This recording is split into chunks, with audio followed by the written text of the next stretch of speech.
अस्सलाम वालेकुम। दुरूद शरीफ पढ़ना।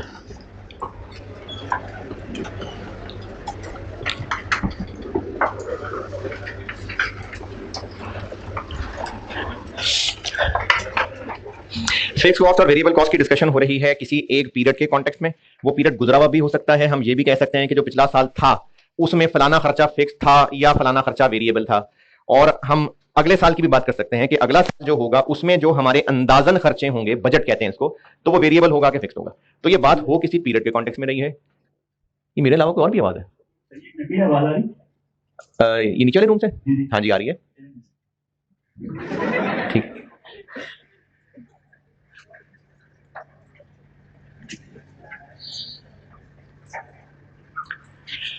तो फिक्स्ड और वेरिएबल की डिस्कशन किसी एक पीरियड के कॉन्टेक्स्ट में हो रही है। वो खर्चा जिसका ताल्लुक बस सिर्फ टाइम गुजरने से है, पीरियड रिलेटेड है, बस टाइम गुजर जाएगा वो खर्चा होगा ही होगा। जैसे किराया है तो ये फिक्स कॉस्ट है। और वो खर्चा जिसका किसी काम के होने से ताल्लुक है, वो काम होगा तो खर्चा होगा, वो काम नहीं होगा तो खर्चा नहीं होगा, ज्यादा काम होगा तो टोटल खर्चा ज्यादा होगा, वो वेरिएबल है। ये हुई थी बात। और फिर एक ये बात भी लिखी थी कि अगर हम प्राइस चेंजेस को इग्नोर कर दें, क्योंकि अभी हम डिस्कस सिर्फ खर्चे का बिहेवियर कर रहे हैं, तो फिर टोटल फिक्स कॉस्ट सेम रहती है और टोटल वेरिएबल कॉस्ट चेंज होती है। लेकिन fix cost per unit change हो जाएगी अगर यूनिट्स चेंज होंगे, लेकिन variable cost per unit same रहेगी। यहां पे मेरे ख्याल में कल बातें खत्म हुई थी। एक दो सवाल करा दूं ना, उसके बाद बताइएगा अगर किसी में अभी भी कोई कॉन्सेप्ट में कमी है तो। अच्छा, ग्राफ श्राफ नहीं होते ऐसे टेस्ट, लेकिन 2-3 साल पहले ये टॉपिक वेरिएबल फिक्स कॉस्ट ये एफआर 1 में होता था और उसमें ग्राफ्स भी टेस्ट होते रहे हैं। तो हो सकता है कि कॉस्ट में कभी कोई ग्राफ भी टेस्ट हो जाए, हो सकता है। ऐसा नहीं कि आपको स्केल से ग्राफ बनाना पड़ेगा, सिर्फ एक रफ सी शक्ल। तो अगर फिक्स कॉस्ट और वेरिएबल कॉस्ट की मैं ग्राफिकल शक्ल बनाऊं, इकोनॉमिक्स पढ़ी है ना? अरे हाँ, आज तो रिजल्ट था। तो ये जितने लोग बैठे हैं ये पास हो गए या अभी को लेने नहीं आए, सी गए नहीं है? पास हो गए हैं। अच्छा चले, तो क्या सारे पास हो जाते हैं पीआरसी में? कितने? 30% पीआरसी में? ना यार, कुछ 80-90% तक मेरे ख्याल में होते हैं। तो ये जितने लोग थे ये सब पास हो गए पीआरसी में। काफी सारे थे आप में से पीआरसी वाले, सब पास हैं? समझ नहीं आई। खाली हाथ आए? देखिए, पीआरसी जो पास करना है ना वो कोई बड़ी बात नहीं है। अभी तो आप पीआरसी पास किए होंगे, आप स्टेटस भी लगाएंगे अल्हम्दुलिल्लाह 5 पेपर्स पास, ओनली कितने 20 लेफ्ट, 25% सीए कंप्लीट, ऐसे जैसे ना बस थीसिस रह गया, बाकी सब पूरा हो गया जैसे। तो पीआरसी तो ऐसे ही हो जाता है, क्योंकि जिसका पीआरसी पास नहीं हो रहा उसको तो जीने का हक नहीं है। तो पीआरसी तो पास हो ही जाना था। क्या जी? अच्छा, नहीं आपका था पेपर? ओके। तो इकोनॉमिक्स में ग्राफ पढ़े होंगे, तो अगर एक्टिविटी लेवल और टोटल फिक्स कॉस्ट का ग्राफ देखें, ये 0 है। तो अगर एक्टिविटी लेवल बढ़ा भी दें, total fix cost for the year same ही रहेगी। लेकिन अगर फिक्स कॉस्ट पर यूनिट की शक्ल देखेंगे तो टोटल फिक्स कॉस्ट तो उतनी ही रहेगी, लेकिन अगर यूनिट्स ज्यादा होते जाएं और ज्यादा से डिवाइड करना शुरू कर दें तो फिक्स कॉस्ट पर यूनिट कम होती जाएगी। उसकी शक्ल कुछ इस तरह से बनती है।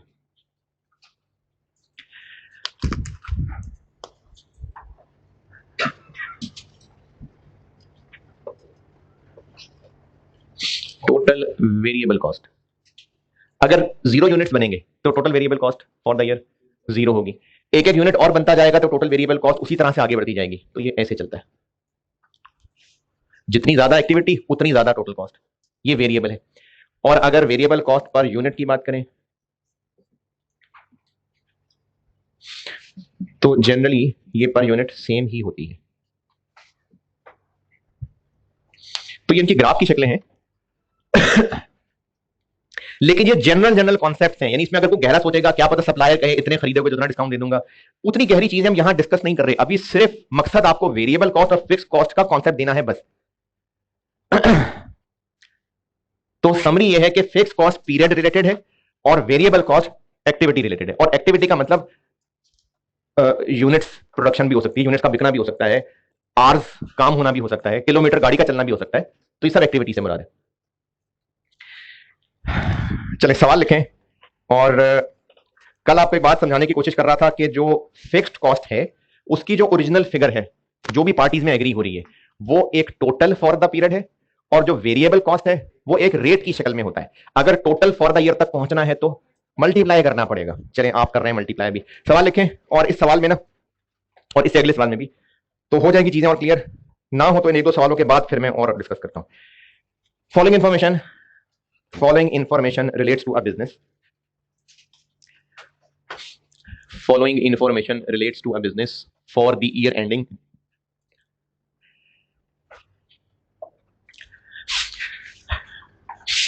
Following information relates to a business for the year ending 31 December 2023, 31 December 2023।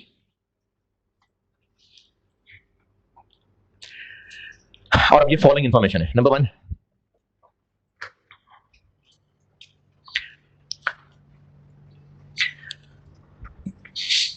finished goods production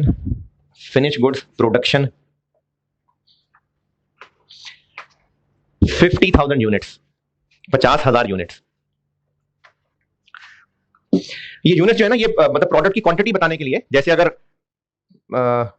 ये बिजनेस जैकेट्स बिकता है तो 50,000 जैकेट्स, अगर बिजनेस जो है वो जूते बनाता है तो 50,000 pairs.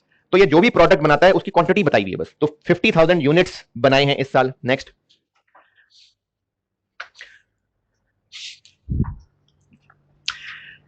Sales 40,000 units, 40,000 units. Next,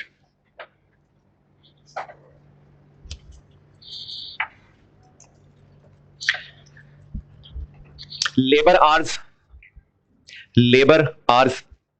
worked per unit of product, labour hours worked per unit of product. यानी जो एक यूनिट बना, उस एक यूनिट बनाने के लिए वर्कर को कितने घंटे काम करना पड़ा। तो labour hours worked per unit of product 8 hours.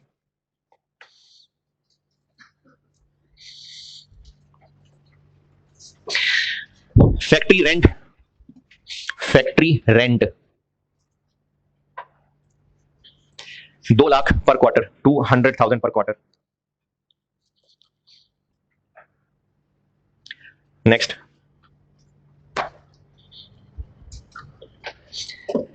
Direct material cost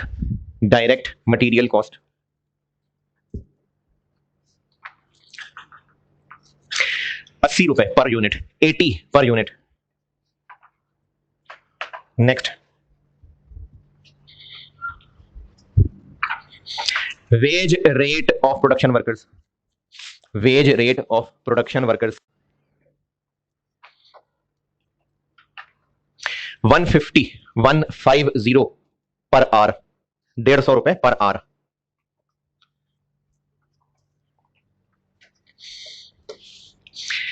next, insurance premium for the year,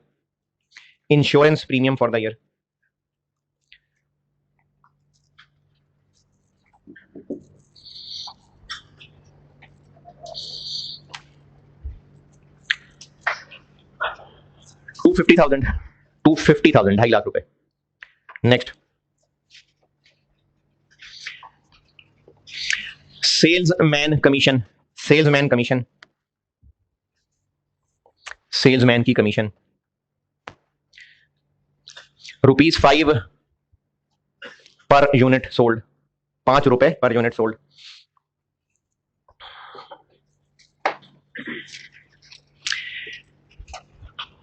depreciation for the year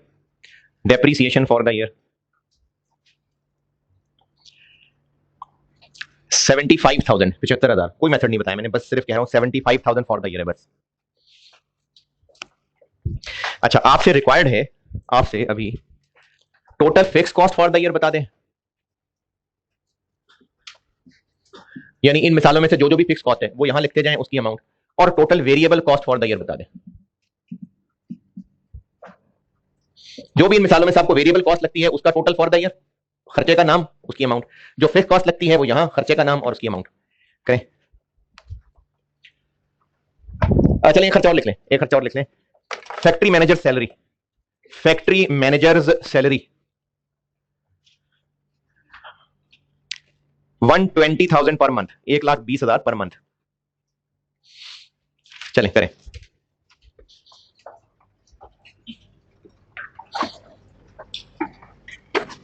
chair नहीं है?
हाँ जी डन।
रेंट कितना है 8 लाख है? नहीं, मैंने बताया क्या था? हाँ, 2 लाख पर क्वार्टर। तो क्वार्टर आजकल साल में होते हैं 4। तो ये चूंकि पीरियड रिलेटेड है, पर क्वार्टर रेंट वैसे भी जनरली फिक्स ही होता है। तो 2 लाख पर क्वार्टर, और क्वार्टर हो गए 4, तो ये बन गया 8 लाख। अगला खर्चा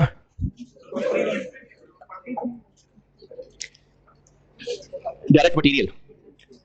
डायरेक्ट मटेरियल वेरिएबल है फिक्स्ड है? वेरिएबल है। अच्छा, वो ऑनलाइन में किसी बच्चे ने सवाल पूछा था तो इसलिए जवाब दे रहा हूं। ये जो मैंने डायरेक्ट मटेरियल कॉस्ट बताई हुई है कितनी? 80 रुपीज पर यूनिट। अगर 10 यूनिट्स बनाएंगे तो टोटल मटेरियल कॉस्ट कितनी होगी? 80 इंटू 10। 100 बनाएंगे तो 80 इंटू 100। 1000 बनाएंगे तो 80 इंटू 1000। पर यूनिट कितनी रहेगी? वो 80 ही रहेगी। तो ये जो मैंने यहां पर बात की थी ना कि जितने मर्जी यूनिट्स बनाए, per unit variable cost generally एक ही होती है। तो यही मुराद है कि एक यूनिट पे 80 रुपए का ही मटेरियल लगेगा, चाहे ज्यादा यूनिट्स बनाए। हाँ, ज्यादा बनाएंगे तो टोटल मटेरियल कॉस्ट ज्यादा आएगी, पर यूनिट तो 80 ही रहेगी ना। तो ये मतलब है कि वेरिएबल कॉस्ट पर यूनिट उतनी ही रहती है। तो वेरिएबल है ना इधर। तो मटेरियल कॉस्ट अगर टोटल फॉर द ईयर जाननी हो तो एक यूनिट पे 80 रुपए, तो इनटू 50,000 यूनिट्स बनाए, 4 मिलियन।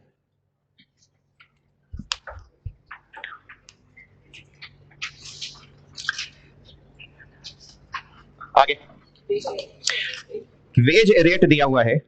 अच्छा, मैंने ये जो फिनिश गुड्स बताई हैं 50,000 यूनिट्स, ये तो मैंने लिखा ही नहीं। फिक्स कॉस्ट है या वेरिएबल कॉस्ट? ये फिनिश गुड्स के यूनिट, सेल्स के यूनिट, ये तो बस क्वांटिटी की इंफॉर्मेशन है। खर्चे हैं जिनको हमने यहां या यहां लिखना है। तो डायरेक्ट मटेरियल के बाद आ गया वेज रेट। वेज रेट दे रहे हैं लेबर को 150 पर आवर, वेरिएबल है। 150 पर आवर है तो मल्टीप्लाई बाय आवर्स ना। तो कितने हैं आवर्स? 8। तो बस इंटू 8 नहीं, हमने 150 को मल्टीप्लाई करना है कि पूरे साल में टोटल कितने घंटे काम किया। तो 8 तो पूरे साल का नहीं है, वो तो एक यूनिट के लिए। कैसे पता चलेगा पूरे साल में कितने? मजीद मल्टीप्लाई करना पड़ेगा कितने यूनिट्स इन लोगों ने बनाए। तो ये असल में हम निकालना चाह रहे हैं कि वर्कर्स ने टोटल कितने घंटे काम किया, इनटू 1 घंटे का क्या रेट है। तो आंसर 60 मिलियन। ये 60 मिलियन ना समझ आया हो किसी को? है नहीं है? वाह यार, 60 मिलियन समझ आ गया सबको? सारे नहीं यार, 60 मिलियन में किसी को मसला नहीं है। 60 मिलियन में किसी को मसला नहीं। और ये तय खाने वालों में 60 मिलियन में किसी को नहीं मसला। शर्मा रहे नहीं, मसला किसी को। यार इतने लायक लोग एक छत के नीचे कैसे हो सकते हैं? ये 8 इंटू 50,000 क्यों किया है? क्योंकि एक यूनिट पे वर्कर 8 घंटे लगाता है, तो 50,000 यूनिट पे टोटल इतने आवर्स पूरे साल में लगे होंगे, इनटू फिर 150, क्योंकि पर आवर पैसे 150 है। चलो ठीक है, गुड भाई। अगला खर्चा इंश्योरेंस है, तो वो तो पूरे साल की ही फिगर बताई हुई है, तो ये फिक्स्ड है। वैसे भी ये फिक्स कॉस्ट ही होती है इंश्योरेंस, 250,000। क्योंकि साल की ना इंश्योरेंस वाले फीस ले रहे होते हैं, प्रीमियम ले रहे होते हैं कि अगर कोई नुकसान पहुंचा तो हम जिम्मेदार हैं। तो ये पूरे साल की फीस ले रहे होते हैं। आगे कमीशन। कमीशन 5 रुपए पर यूनिट है, तो वेरिएबल है फिक्स्ड है। क्योंकि जितने ज्यादा यूनिट्स बेचेगा उतनी ज्यादा कमीशन होगी, तो ये वेरिएबल है। और एक यूनिट के 5 रुपए और टोटल 40,000, क्योंकि उसने बेचे 40,000, 2 लाख। ये 40,000 से मल्टीप्लाई भी ओके, तो कॉस्ट तो आसान था हुआ। फिर आगे डेप्रिसिएशन फॉर द ईयर। अब मैंने नहीं बताया कि आज मेथड है क्या है, बस फॉर द ईयर है डेप्रिसिएशन, तो स्ट्रेट लाइन ही होगा और वो फिक्स्ड है 75,000। और भी है कोई? मैनेजर की सैलरी भी है, तो उसको भी हम पर मंथ दे रहे हैं, तो वो भी फिक्स्ड है। तो मैनेजर की सैलरी 120 इंटू 12, 1440।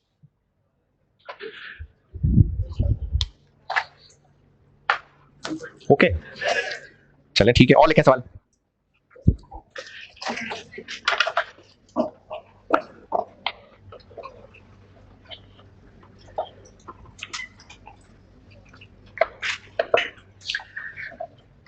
पहली लाइन तो यही लिख लें, फॉलोइंग इन्फॉर्मेशन रेस हुआ business for the year ending 31 December 23।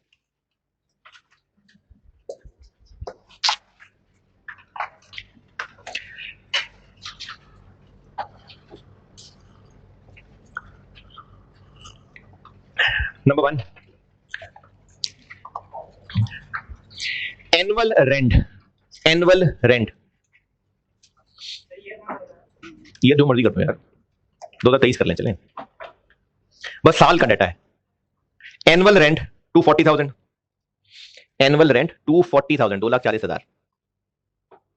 Next,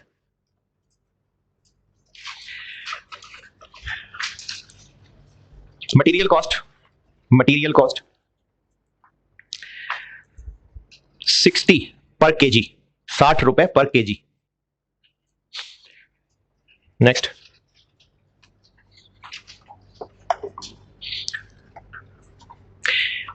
annual scheduled repair and maintenance, annual scheduled repairs and maintenance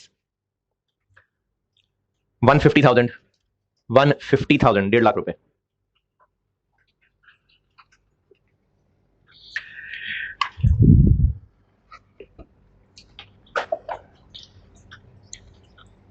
salaries of factory staff, ये जो वर्ड सैलरी है ना, ये होता ही फिक्स्ड है, क्योंकि ये जो वर्कर्स जिनके साथ रेट तय हुआ होता है पर आवर या पर यूनिट को वेज कहते हैं, वेजेस, तो सैलरी फिक्स्ड ही होती है। तो salaries of factory staff 130,000 per month, 130 per month, 1,30,000 per month, 130,000 per month. Next,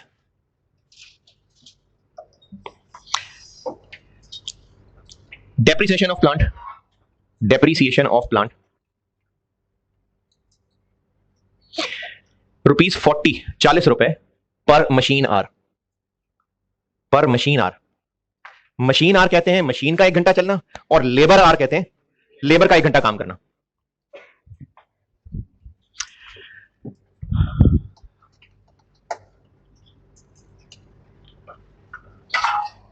total production, total production for the year, total production for the year 50,000 units, 50,000 units.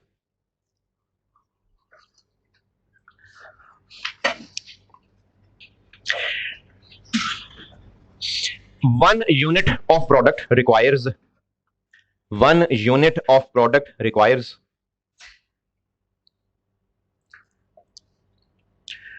8 kg material, 8 kilo material, 3 labour hours and 2 machine hours. यानी product का 1 unit बनाने के लिए 8 kilo material लगता है, 2 घंटे machine के लगते हैं, 3 घंटे लेबर के लगते हैं। चलें, ये रिक्वायर्ड है। ये total fix cost for the year, total variable cost for the year करें।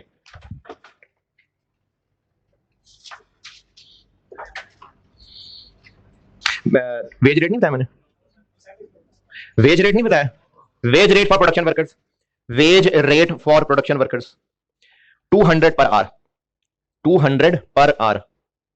Wage rate for production workers 200 रुपए पर आवर। चले अब करें।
हाँ जी, डन।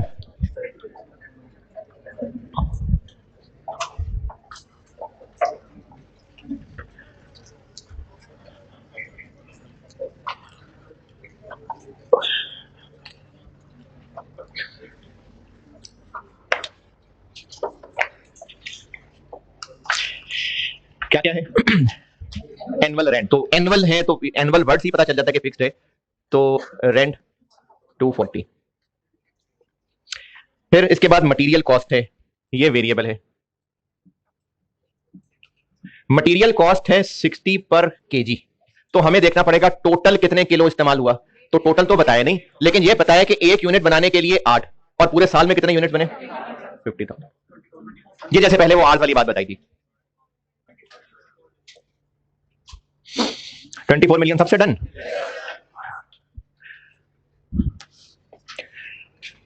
एनुअल स्केड्यूल्ड रिपेयर्स, इसका मतलब साल की वैसे ही फिक्स्ड है, हर साल रिपेयर मेंटेनेंस करनी होती है। 150,000। क्या जी? क्या मतलब एक्टिविटी के मुताबिक होगी? हर साल डिफरेंट होगी, क्या मतलब? Annual scheduled, annual scheduled bike है, उसकी ट्यूनिंग वगैरह, ऑयल चेंज, ट्यूनिंग, चलो कितने अर्से बाद करा लेते हैं? क्या होता है? कैसे पता चलेगा जरूरत है? हाँ चलो एवरेज अगर कितने किलोमीटर के बाद? अच्छा अच्छा चलो 800,000 किलोमीटर के बाद। तो अगर पूरा साल 2 साल 3 साल बाइक यूज ना करें तो नई की नहीं रहेगी, फिर भी कराना पड़ेगा ना ऑयल चेंज, क्योंकि उस ऑयल की भी लाइफ गुजर रही होगी। तो ये स्केड्यूल्ड है कि ये करना ही करना है हर साल। वैसे ज्यादा चलाएंगे तो हो सकता है हर महीने करानी पड़ रही हो, लेकिन अगर ना भी चलाएं फिर भी साल के साल ये काम तो होता ही होता है। तो इसलिए जैसे नहीं कुछ बच्चे साल के साल ईद पे नहाते हैं कि उन्होंने अपना एक साल स्केड्यूल रखा हुआ है कि ईद के ईद नहाना है, तो उसके अलावा फिर अगर गर्मी ज्यादा है तो ज्यादा नहाते होंगे गर्मियों में, लेकिन साल के साल ईद पे नहाना है। तो ये एनुअल स्केड्यूल्ड चीज है, तो ये एनुअल स्केड्यूल्ड है, इसलिए ये फिक्स्ड है। आगे सैलरीज हैं फैक्ट्री स्टाफ की 130 पर मंथ, तो ये फिक्स चीज ही है, सैलरी वर्ड ही फिक्स के लिए इस्तेमाल होता है। तो ये बन गया 130 इंटू 12 1560000। आगे डेप्रिसिएशन पर आर, ये वेरिएबल है। पर कौन सा आर? मशीन आर ना। तो 40 रुपए इंटू टोटल कितने मशीन इस्तेमाल हुई होगी एक यूनिट के लिए 2 घंटे, तो 50,000 यूनिट्स बने हैं, तो ये 1 लाख घंटे हो गए, 4 मिलियन। आगे लेबर, ये भी वेरिएबल है, तो ये तो भी पिछले सवाल में भी ऐसे ही किया था। 200 पर आर है और 1 यूनिट के लिए 3 घंटे, और टोटल 50,000 यूनिट्स बने हैं, 30 मिलियन। ठीक है ठीक है। हाँ जी, अब बताएं इसमें क्या पूछना।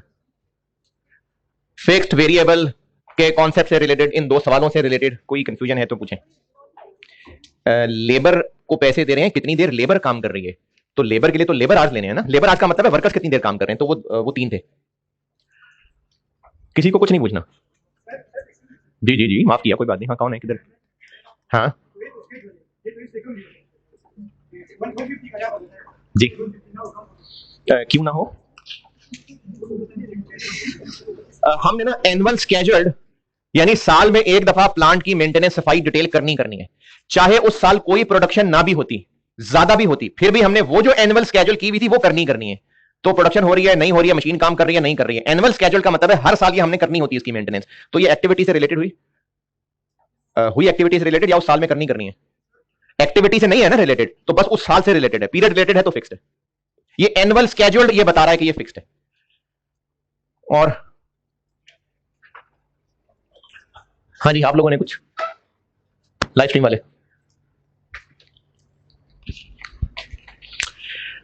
अच्छा, ये ना अभी एक ये सामने कर भी लिया काम, एक कैलकुलेशन की एक चीज बताने लगा हूं, उम्मीद तो है कि आपको पता ही है, लेकिन बाज़ वक़्त नहीं लोगों को जहन में आता।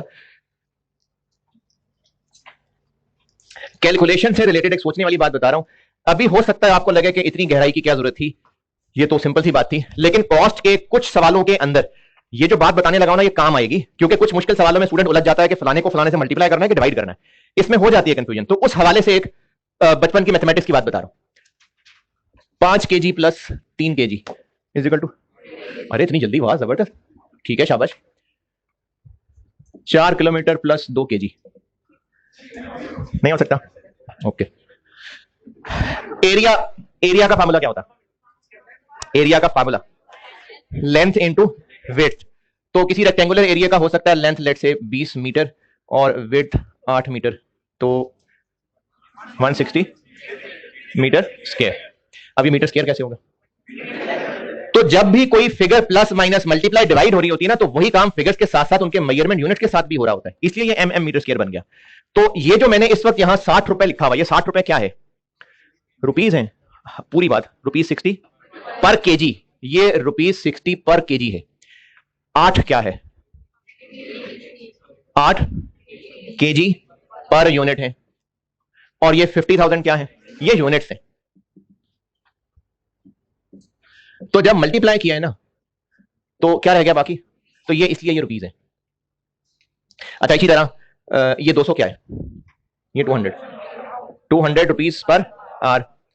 3 क्या है? 3 आवर्स, बस 3 आवर्स काफी नहीं है, 3 आवर्स पर यूनिट, और 50,000 यूनिट्स हैं, इसलिए ये मल्टीप्लाई होके पीछे रुपीज रह रहे हैं, तो इसलिए हम ये रुपीज कैलकुलेट कर रहे हैं। तो अभी तो खैर ये शायद स्ट्रेट बात ही थी, लेकिन इसका भी ध्यान रखना चाहिए, ये आगे कुछ मुश्किल कैलकुलेशंस आएंगी डिसीजन मेकिंग में, खासतौर पे जहां पर आपको सोचना पड़ सकता है कि किसको किससे मल्टीप्लाई करना है, डिवाइड क्यों नहीं करना। तो इस लिहाज से फिर फैसला करना होता है कि मल्टीप्लाई या डिवाइड। चलिए, ये वेरिएबल फिक्स की डिस्कशन है काफी। अब दो चीजें मैंने आपको ना कल लिखी और थी, अब वो भी समझाता हूं। एक मैंने लिखी थी semi variable cost.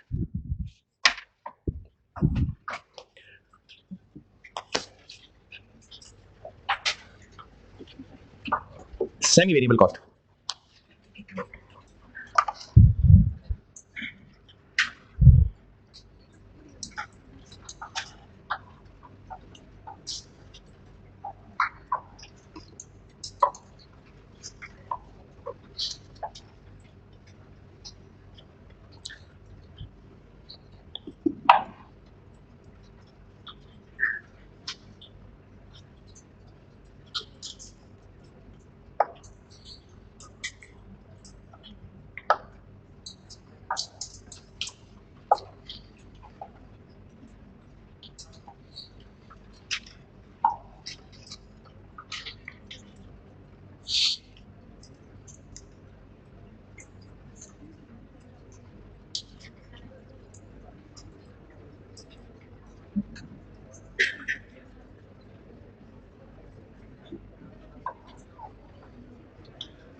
Semi variable cost वो होती है जिसमें फिक्स का पोर्शन भी होता है, वेरिएबल कॉस्ट का पोर्शन भी होता है।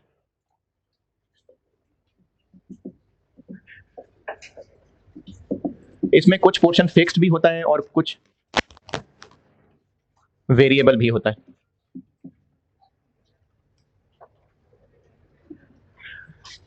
मिसाल के तौर पे सेलमैन को कहा कि तुम्हें हम 30,000 पर मंथ देंगे प्लस 4 रुपए पर यूनिट भी देंगे। तो अब सेल्समैन की सैलरी जो टोटल फॉर द ईयर होगी उसमें फिक्स पोर्शन भी आ गया, वेरिएबल भी आ गया। तो ये एक सेमी वेरिएबल खर्चा है। वो खर्चा जिसमें कुछ पोर्शन फिक्स्ड है कुछ पोर्शन वेरिएबल है उसको सेमी वेरिएबल खर्चा कहते हैं। अच्छा, अगर यही वाली मिसाल मैं इस सवाल में चले डाल देता तो इसको कैसे वहां सॉल्व करते? इस पोर्शन को फिक्स में लिख लेते, इस पोर्शन को वेरिएबल में लिख लेते, तो इसको सेमी वेरिएबल कहते हैं।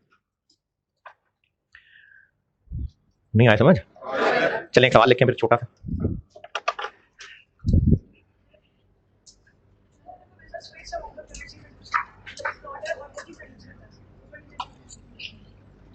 अच्छा, अगर कोई बिजनेस हर साल अपनी पॉलिसी बना के हर साल बराबर यूनिट्स बनाता है तो उसकी टोटल वेरिएबल कॉस्ट भी हर साल बराबर होगी, तो उससे वो फिक्स्ड बन जाएंगे? नहीं, वो तो एज अ प्रैक्टिस हर साल बराबर यूनिट बना रहे हैं ना। हम यहां पर खर्चों की नेचर की बात कर रहे हैं कि अगर यूनिट्स कम भी बनेंगे तो क्या फिर भी टोटल मटेरियल कॉस्ट उतनी रहेगी? हम कह रहे हैं अगर हम जब इसको नेचर डिस्कस कर रहे हैं, जैसे सवाल में फिर दोहरा रहा हूं, अगर किसी साल हर साल नहीं, अगर हर साल सेम यूनिट्स बनते हैं तो हर साल टोटल मटेरियल कॉस्ट भी सेम रह रही होगी, सेम एक जैसी चीज बन रही है तो हर साल टोटल मटेरियल कॉस्ट एक ही होगी ना, टोटल लेबर कॉस्ट। तो क्या हर साल बराबर आने से वो फिक्स कॉस्ट बन जाएगी? नहीं। हम जब किसी भी खर्चे की बात कर रहे हैं कि फिक्स्ड है या वेरिएबल है तो हम उसको एज अ कॉन्सेप्ट डिस्कस कर रहे हैं। जैसे अगर पिछले गुजरे हुए साल का डाटा, जैसे मैं सवाल में आपको बता रहा था कि 2023 का डाटा है, तो 2023 में अगर 50,000 यूनिट्स बने हैं तो वो तो पास्ट है ना, बन गए, क्या उसको कम ज्यादा कर सकते हैं हम? 50 बन गए बस, तो फिर कौन सा वेरिएबल? फिर तो सब हो गया जो होना था, फिर तो वो कम ज्यादा नहीं हो सकता ना, पास्ट की बात है। तो हम यहां पर इसको एज अ कॉन्सेप्ट डिस्कस कर रहे हैं कि अगर 50,000 ना बनते 30,000 बनते तो रेंट फिर भी 240 होना था, मटेरियल कम हो जाना था। अगर 50,000 ना बनते 90,000 बनते, रेंट फिर भी 240 रहना था। तो हम इसको बस ऐसा कॉन्सेप्ट डिस्कस कर रहे हैं कि अगर कम बने तो क्या होगा, ज्यादा बनते तो क्या होगा, बस उसको कॉन्सेप्ट के तौर पे फिक्स्ड और वेरिएबल डिस्कस कर रहे हैं। सवाल लिखें, total salary cost of salesman, total salary cost of salesman for the year, total salary cost of a salesman for the year 540,000, 5,40,000, 540,000. It also includes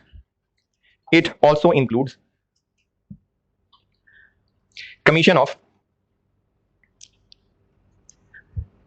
₹5 per unit, ₹5 per unit. He sold 60,000 units for the year. He sold 60,000 units for the year.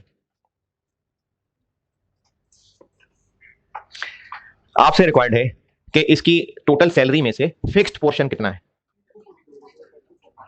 कर लें, बाकी भी कर लें।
जी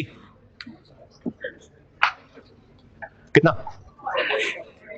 इसका total मैंने बता दिया कि 540 है। अब इसमें फिक्स पोर्शन कितना है पता नहीं, लेकिन ये पता है कि वेरिएबल पोर्शन 5 इंटू 60,000, तो ये और ये फिक्स पोर्शन आ जाए 240। चलो ये भी ठीक है। और चौथी चीज लिखी थी मैंने, स्टेप कॉस्ट। अच्छा, स्टेप कॉस्ट के बारे में खास तौर पे कह दूं कि इसको अगर बहुत ना भी गहराई से समझ सकें तो दिल पे नहीं लेना, इग्नोर कर देना, निकाल देना इसको जिंदगी से। Stepped cost, stepped cost.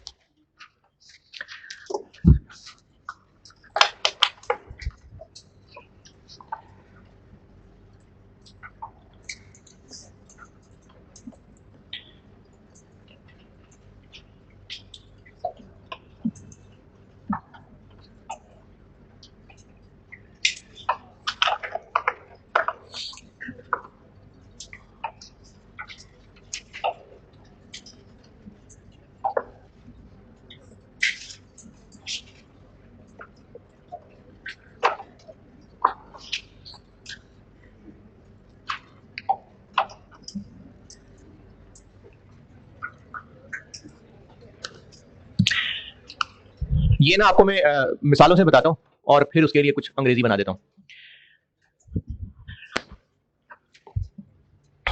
अच्छा, ये बताने से पहले मैं यहां पर एक बात रिलेट कर रहा था, वो दोबारा बताता हूं। अगर ये गुजरे हुए साल का डाटा है तो ये तो पास्ट है, ये हो चुका हुआ है, तो हम फिर ये कैसे कहें कि अगर 60,000 यूनिट्स बनेंगे तो इतना खर्चा होगा, 70 बनेंगे तो इतना होगा, 20 बनेंगे, ये तो हो चुका है। तो फिर वेरिएबल किस बात का हम कह रहे हैं? तो हम इनको ना सिर्फ कॉन्सेप्चुअली डिस्कस कर रहे हैं कि बेशक ये पास्ट का डाटा है, हम सिर्फ ये जानना चाह रहे हैं कि अगर यूनिट्स कम बनते या ज्यादा बनते तो क्या रेंट फिर भी इतना ही रहता?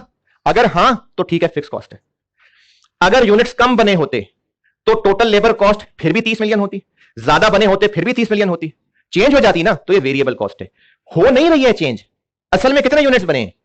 50 और 50 ही बने, पास्ट हो गई वो बात, अब उसने कहां वेरी करना है। हम सिर्फ एज अ कॉन्सेप्ट बात कर रहे हैं कि अगर यूनिट्स कम बनते तो इन पे क्या फर्क पड़ता, हम इनका सिर्फ बिहेवियर जानना चाह रहे हैं, इसलिए एज अ डिस्कशन इसको फिक्स्ड और वेरिएबल कॉस्ट कह रहे हैं, है ना। तो बिजनेस की फिक्स्ड कॉस्ट में ही स्टेप कॉस्ट फिक्स कॉस्ट ही है। बिजनेस की फिक्स कॉस्ट में ही अगर कोई ऐसी है, कोई जिसमें उस बिजनेस को मजीद ऑप्शंस अवेलेबल थी, दोबारा बोल रहा हूं, अगर इनमें से कोई ऐसी है जिसमें बिजनेस को मजीद ऑप्शंस अवेलेबल थी। अब 2-3 मिसालों से बताता हूं। स्टोर का रेंट फिक्स है कि वेरिएबल है? फिक्स है। इस गुजरे हुए साल में बिजनेस ने एक स्टोर ही किराए पे लिया था। लेकिन अगर उस साल में ज्यादा प्रोडक्शन होती तो बिजनेस के पास ओनर की तरफ से ऑफर, ओनर प्रॉपर्टी का ओनर, ये ऑफर थी कि साथ वाला स्टोर खाली वो भी ले लेना आपको चाहिए हो तो, उसके साथ वाला खाली वो भी ले लेना चाहिए हो तो, ये ऑफर्स अवेलेबल थी। तो अगर उस साल में प्रोडक्शन कम होती तो एक स्टोर से काम चल जाता, थोड़ी ज्यादा होकर स्टोर रखनी पड़ती तो एक और स्टोर लेना पड़ता ना, एकदम से एक लमसम फिक्स कॉस्ट ऐड हो जाती, या थोड़ा सा स्टोर ले लेते, पूरा स्टोर लेना पड़ता, और ज्यादा होती तो शायद तीसरा स्टोर भी लेना पड़ जाता। अब ये स्टोर का किराया है फिक्स्ड, लेकिन ये स्टेप्ड फिक्स्ड है, एक सर्टेन लेवल ऑफ एक्टिविटी के बाद एक फिक्स कॉस्ट ऐड हो जाएगी। और मिसाल देता हूं, ये बिल्डिंग अगर रेंट पे है, मिसाल दे रहा हूं, क्या हुआ समझ नहीं आई, क्या पूछ रहे हो, फरिश्ता आ गया, पता नहीं क्या बता रहा था। ये बिल्डिंग अगर रेंट पे है और मजीद स्पेस अवेलेबल है ही नहीं इस इलाके में, तो इस बिल्डिंग का रेंट बस फिक्स्ड है। लेकिन अगर ये कोई प्लाजा होता जिसमें पूरे पूरे हॉल्स किराए पे अवेलेबल होते और कॉलेज को कहा होता कि और चाहिए और सेक्शन बनाने, एक और हॉल आपको किराए पे मिल जाएगा, तो अगर क्लास की तादाद, जैसे अभी लाइव स्ट्रीम का अलग रूम बनाए हुए, अगर एडमिशन बढ़ गया या बढ़ गया होता और वो एक और हॉल किराए पे ले लेते, फिर अगर और ज्यादा बढ़ गया होता तो एक और हॉल किराए पे ले लेते, ये ऑप्शंस अवेलेबल होती, तो ये रेंट है तो फिक्स्ड लेकिन स्टेप्ड फिक्स्ड है कि एक सर्टेन रेंज ऑफ एक्टिविटी के बाद अगर एडिशनल फिक्स कॉस्ट शामिल हो सकती है तो ये स्टेप फिक्स कॉस्ट। और मिसाल देता हूं, सुपरवाइजर की सैलरी फिक्स्ड है वेरिएबल है, फिक्स्ड है। मार्केट में वो टेक्निकल लोग बस है ही नहीं अवेलेबल, वही 4 ही हैं जो हमने ऑलरेडी एम्प्लॉय रखे हुए हैं और लोग ही अवेलेबल नहीं है, तो सुपरवाइजर्स की सैलरी फिक्स्ड कॉस्ट है। लेकिन अगर और भी लोग अवेलेबल होते इजीली, हमारे पास सीवीज पड़े हुए हैं और हमने पॉलिसी बनाई हुई है कि 40 वर्कर्स पे एक सुपरवाइजर, तो अगर किसी साल प्रोडक्शन ज्यादा हो जाती और हम और वर्कर्स लगते, बेशक 10 ही और वर्कर होते, तो हमें एक सुपरवाइजर और लाना पड़ता, तो वो एक एडिशनल फिक्स कॉस्ट में ऐड हो जाती चीज, अब ये स्टेप फिक्स कॉस्ट बन जाती। तो फिक्स कॉस्ट स्टेप कॉस्ट है, फिक्स कॉस्ट थी, लेकिन ऐसी फिक्स कॉस्ट जिसमें फॉर द पीरियड बिजनेस के पास उसको बढ़ाने की फैसिलिटीज थी, तो उस फिक्स कॉस्ट को स्टेप कॉस्ट कहते हैं। यानी ये फिक्स कॉस्ट तो है लेकिन ये फिक्स्ड रहती है with in range of activity level. और इसको भी अगर ग्राफ की शक्ल में बनाऊं,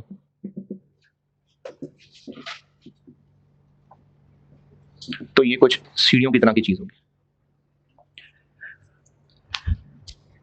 कि अगर इतने वर्कर्स का काम हुआ तो बस सुपरवाइजर की सैलरी इतनी ही रहेगी, लेकिन अगर इससे ऊपर बढ़ा तो एक सुपरवाइजर और ऐड करना पड़ेगा।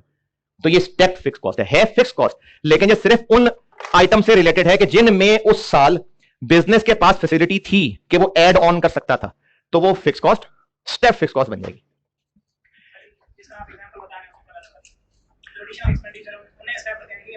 मतलब उस सुपरवाइजर सैलरी को as a concept step fix cost बोलेंगे। चलो, ये वेरिएबल फिक्स वाली डिस्कशन बहुत है, इसमें से आपको ये जो चीजें सिखाई है ना, ये इंशाल्लाह के कॉस्ट में काम आनी है। इन सब का आपने अगर वेरिएबल फिक्स थोड़ा बहुत कॉन्सेप्ट भी रिटेन कर लिया, ये कैलकुलेशन समझ ली, तो काफी ये इंप्रूव होगा। कल का दिन मैं परसेंटेजेस पे और लगाऊंगा, परसेंटेजेस की कैलकुलेशन सीखते हैं। परसों से फिर मैं इंशाल्लाह इन्वेंट्री शुरू कराऊंगा। हाँ जी, नहीं अगर ऑफर ही अवेलेबल नहीं है तो फिर स्टेप फिक्स कॉस्ट नहीं है, ये करना पड़ जाता है। मतलब तो ऑफर ही नहीं है तो फिर कैसे, अब और बिल्डिंग नहीं हो सकती तो इसकी एडमिशन बंद हो गए, और एडमिशन नहीं हो रहे, नहीं ऑफर अवेलेबल। ठीक है जी, अल्लाह।